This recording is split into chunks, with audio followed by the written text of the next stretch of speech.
Clump, clump. There's usually a loud noise as I walk. I have had hypertrophy, or one leg being longer than the other, since I was a small child. My leg length disparity required correction, so I was always had to wear a heavy orthotic device. I was the last student to change classes at school, so my mother had to drop me down and pick me up every time rather than strolling with friends. I was unable to join in, despite the fact that everyone else looked to be having a great time. I can't even begin to count how many times I've gritted my teeth in frustration. Thankfully, the procedure proceeded smoothly, and I was able to return the gadget to middle school. However, I remained reclusive until I was an adult because of the bullying I had in elementary school. I was a horrible public speaker and lacked self-confidence. But I reached a turning point. It surprised me that I was put in charge of the sales division because I was the kind of guy who was constantly anxious and had terrible public speaking skills. I eventually grew to like talking to people and started to feel more confident in myself with the support of my more experienced coworkers. Then one day, I got an invitation to a reunion of my primary school. I made the decision to go since I was feeling better. I informed the organizer via email that I would be attending. My name is Kevin. I am a 27-year-old employee of an IT company. I relocated to New York from my hometown and haven't visited my hometown in a long time. Unusually for me, I even bought new clothes for this reunion in my hometown because I was so excited about it. I wanted to show everyone how much I'd changed, even though I knew it was simply dumb pride. I knew that this feeling was probably a remnant of my past inferiority complex. However, wanting to surprise everyone was a huge step forward for me and an indication of my developing confidence. With renewed vigor, I returned to my hometown on the day of the reunion. My hometown was alive with activity, especially at night, something I hadn't seen in a long time. Was it always this animated? I was a little taken aback by how much the town had evolved. As I made my way toward the reunion place, I periodically looked up the address on my phone. As I walked into the bar, the site, I saw that it was already packed with my former classmates. I knew these people only from school, even though they were all my classmates. My last encounter with them was more than 10 years ago. Even my own recollections were hazy, yet a few people appeared to be recognizable. Is that who that is? Is that possible? Just as I was getting through, I felt a sudden tap on my shoulder from behind. Are you correct, Kevin? Long time. No see. You moved to New York, I've heard. How are you doing? Everyone looked around as if that was a signal, and before I knew it, I was encircled. Some had gained weight, some had gotten taller, and some were even starting to worry about thinning hair. Some were unrecognizable without glasses. There was warmth and nostalgia on every face. Nobody made fun of me. As a matter of fact, the majority of the folks I spoke with were kind and encouraging, even if they were merely flattering. They claimed that I cheered up and changed completely. Some even thought I looked cool and called me gorgeous. All of the compliments were quite flattering, but the last one seemed like a throwback to when people were dubbed nerds and introverted. However, I was doing fine and had become friendly with everyone. I think it was the experiences and self-assurance I picked up at work. Though I tried not to show it, I was genuinely giddy with joy. It wasn't only the boys, of course. I think part of the reason I felt so fantastic was that even the girls began to perceive me differently. I used to be quiet in class and keep a low profile when I was in primary school. I therefore felt as though I was in a dream because there were so many girls around.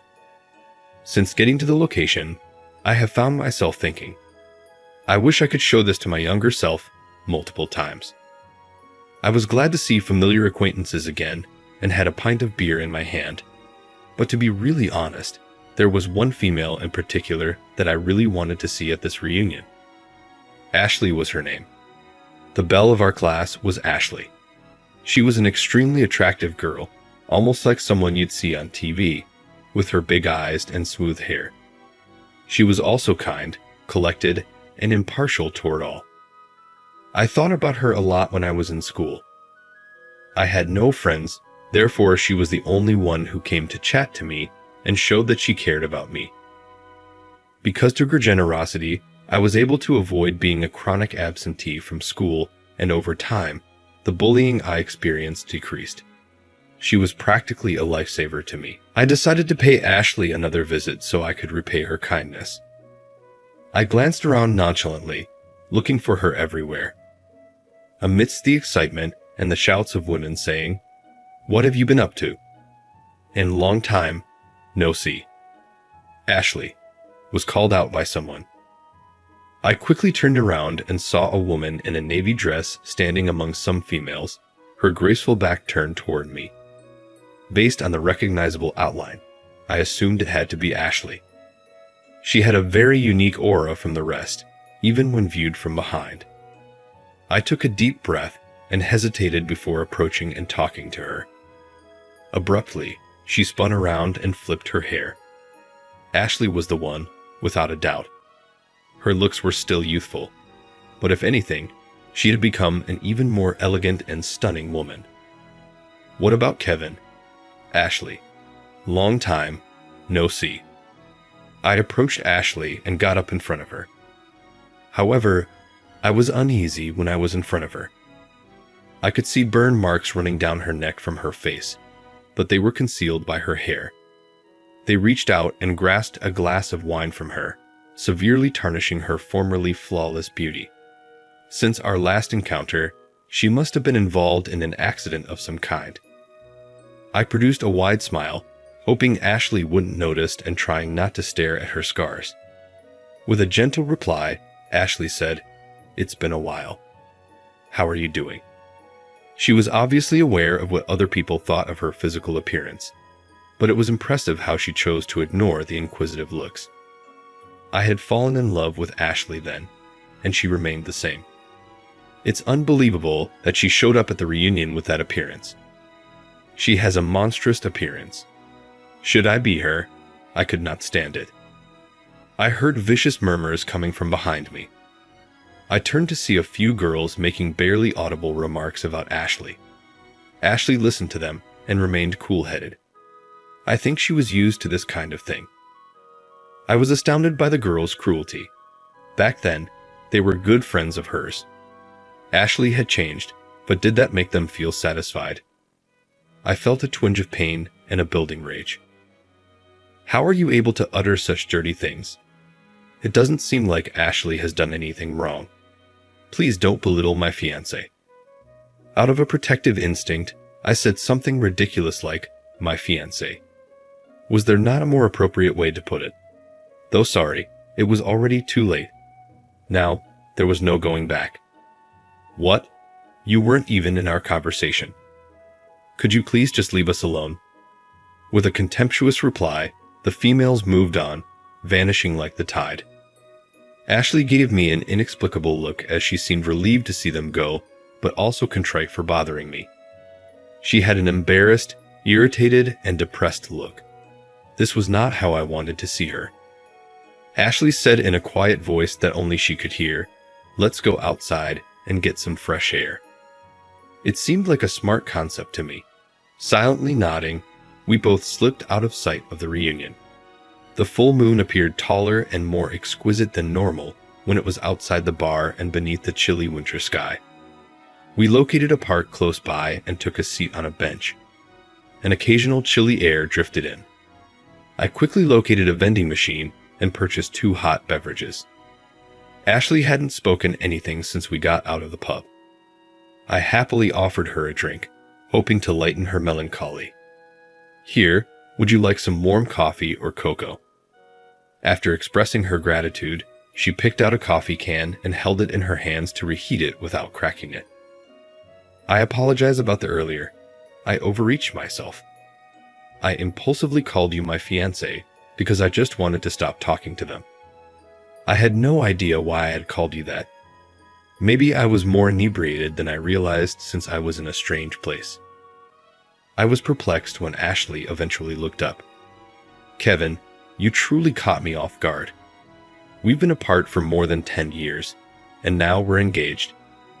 However, I was glad that you stood up for me against the betrayal."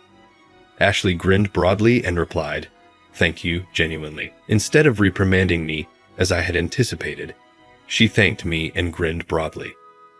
Her compassion was exactly the same as it was in elementary school. Always happy, thoughtful, and not taking anything personally, which left me even more perplexed. I was encouraged by her unwavering strength and curiosity in her whereabouts. Ashley, sensing my thoughts, spoke tentatively at first. "I have to tell you about my scars, Kevin. I sustained these injuries after the cafeteria where I worked caught fire a few years back." She moved her hair aside and revealed the scars to me. There are more scars hidden under my clothes. I could see them well even in the faint moonlight, and I was on the verge of averting my eyes. A senior employee who attempted to shield me from the fire perished when the building fell. She removed me by using her body as a shield. Ashley talked about that moment while crying. She claimed that she was still having dreams about the fire, waking up from them, and finding it difficult to fall back asleep. I can still clearly recall the fire every time I look at my scars. I used to be scared that people would see them, but now I'm just happy to be here. I have to live fiercely in honor of the one who kept me safe from the flames. I haven't been thinking favorably about what happened until recently. I was at a loss for words. She was living so resolutely in spite of the adversity. When I was made fun of and teased for having a disability, I used to think badly of myself. Ashley, though, was making progress and doing her best to deal with reality. I blurted out, "Ashley, you're an amazing person, just like you were back then," out of nowhere. I was encouraged by your usual treatment of me in elementary school. I guess I still had a long way to go, but I thought I could pay you back today. Ashley started crying as soon as I said this.